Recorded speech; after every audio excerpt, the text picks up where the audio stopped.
Diploma প্রকৌশলীদের হত্যার হুমকির প্রতিবাদ সহ ৪ দফা দাবিতে পূর্ব ঘোষিত অবস্থান কর্মসূচি পালন করেছেন পলিটেকনিক ইনস্টিটিউটের শিক্ষার্থীরা। বুধবার বেলা ১১টার দিকে রাজধানী তেজগাঁও ৭ রাস্তা মোড়ে অবস্থান নেয় তারা। এতে সড়কে যান চলাচল বন্ধ হয়ে যাওয়ায় ভোগান্তিতে পড়ে সাধারণ মানুষ। প্রায় ৩ ঘন্টা অবরোধ শেষে সড়ক ছেড়ে দেয় শিক্ষার্থীরা। তন্দ্রা তারুরের রিপোর্টে বিস্তারিত।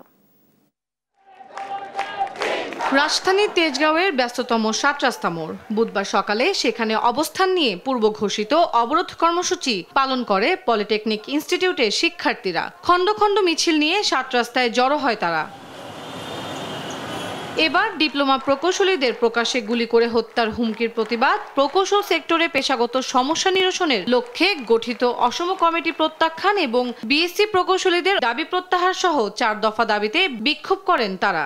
শিক্ষার্থীদের দাবির প্রতি সমর্থন জানিয়ে কর্মসূচিতে অংশ নেন পলিটেকনিক ইনস্টিটিউটের শিক্ষকরাও। কর্মক্ষেত্র উপসহকারী প্রকৌশলী তথা সমমান ১০ম গ্রেডে তারা উচ্চ পদের হয়েও তারা নিম্ন পদে এসে আমাদের সাথে প্রতিযোগিতা করে আমাদের অধিকার হরণ করতে যাচ্ছে। ভালো ভালো শিক্ষা প্রতিষ্ঠানে কিন্তু তারা আপনারা দেখে থাকবেন, তারা আমাদের ডিপ্লোমাদেরকে অনেক বাজেভাবে উপস্থাপন করতেছে। তারা আমাদের ডিব্বা বলতেছে, তারা আমাদের টেকনিশিয়ান বলতেছে। কই আমরা তো তাদের কর্মক্ষেত্রে যাইনি, তারা আমাদের কর্মক্ষেত্রে আসতে চাচ্ছে। আমাদের ছেলেমেয়েরা যেখানে চাকরি পাবে না, তাদের কর্মক্ষেত্র থাকবে না, আমরা তো বসে থাকতে পারি না। তারা বলেন, বারবার আশ্বস্ত করা হলেও দাবি বাস্তবায়নে কোনো পদক্ষেপ নেওয়া হচ্ছে না। তাই এবার দাবি পূরণ করেই ঘরে ফিরবেন তারা। আমাদেরকে বারবারই আশ্বাস দেওয়া হচ্ছে যে আমাদের দাবিগুলো আদায় করে নিবে, বাট এখন পর্যন্ত ওইরকম কোনো কিছু আমরা দেখতে পাচ্ছি না।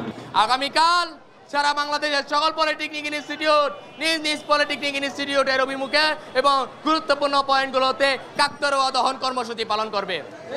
কাকতাড়ুয়া দহন কর্মসূচির মাধ্যমে আমরা এই অযৌক্তিক ৩ দফা দাবি কবর রচনা করব ইনশাআল্লাহ।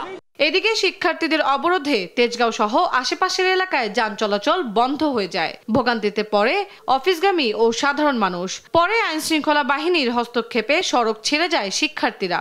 আমরা সবাই মিলে এই যে যানজট ছিল, এই যানজটটি নিরসন করার চেষ্টা করেছি, যান চলাচল স্বাভাবিক করেছি। এখন যে সমস্যা আছে এই সমস্যাটি আমরা বাকি সময়ে আরেকটু কাজ করে আমরা সেটি দেখব। কর্মসূচি ঘোষণা দিয়ে প্রায় ৩ ঘন্টা পর সড়ক ছেড়ে ক্যাম্পাসে ফিরে যান শিক্ষার্থীরা। এরপর স্বাভাবিক হয় যানবাহন চলাচল। তন্দ্রা তারুণ্য, দেশ টিভি, ঢাকা।